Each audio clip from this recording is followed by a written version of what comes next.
ಪ್ರಭು ಕ್ರಿಸ್ತನ ಸುಮಧುರ ನಾಮದಲ್ಲಿ ಪ್ರೀತಿಯ ದೇವ ಜನರೇ, ನಿಮ್ಮೆಲ್ಲರಿಗೂ ಈ ಬೆಳಗಿನ ಶುಭ ವಂದನೆ.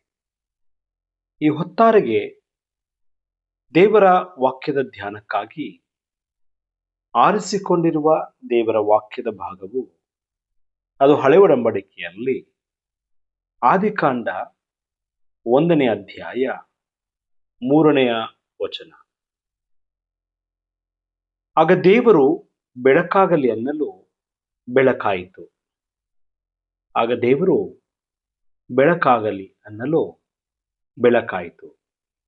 And God said, let there be light, and there was light. ದೇವರ ಮಾತಿನಲ್ಲಿ ಸೃಜನಶೀಲ ಶಕ್ತಿಯು ಹೊಂದಿದೆ. ಸೃಷ್ಟಿಯ ಕಾರ್ಯದಲ್ಲಿ ಬೆಳಕು ಬಹಳ ಮೂಲಭೂತವಾದದ್ದು. ಯಾಕೆಂದರೆ ಆದಿಸಾಗರದ ಮೇಲಿದ್ದ ಕತ್ತಲೆಯನ್ನ ಹೋಗಲಾಡಿಸಲು ದೇವರು ಬೆಳಕನ್ನ ಉಂಟು ಮಾಡಿದ್ದಾನೆ. ಬೆಳಕು ಸೃಷ್ಟಿ ಕ್ರಿಯೆಯಲ್ಲಿ ಮೊತ್ತ ಮೊದಲ ಕ್ರಿಯೆಯಾಗಿದೆ.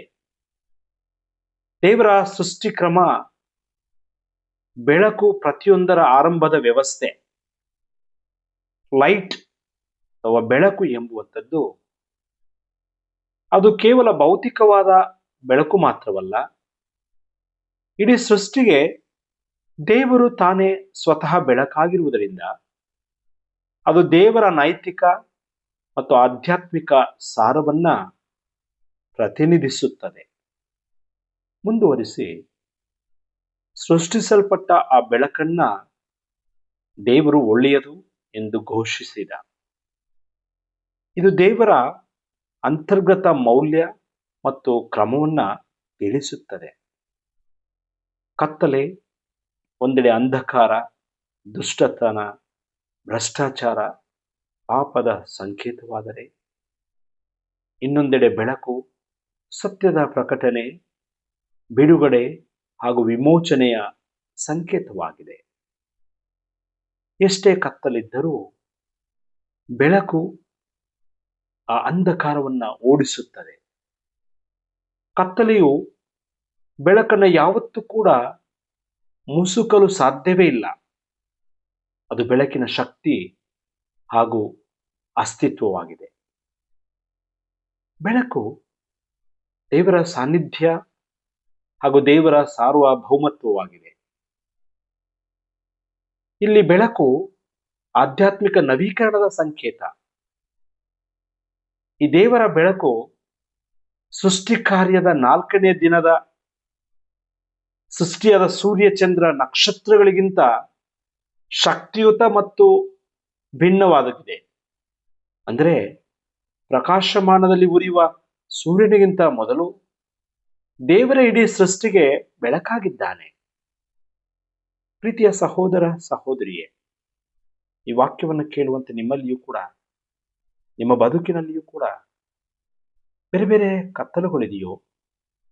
ನೋವು, ನಿರಾಶೆಗಳೆಂಬ ಕತ್ತಲೆಗಳಿದೆಯೋ?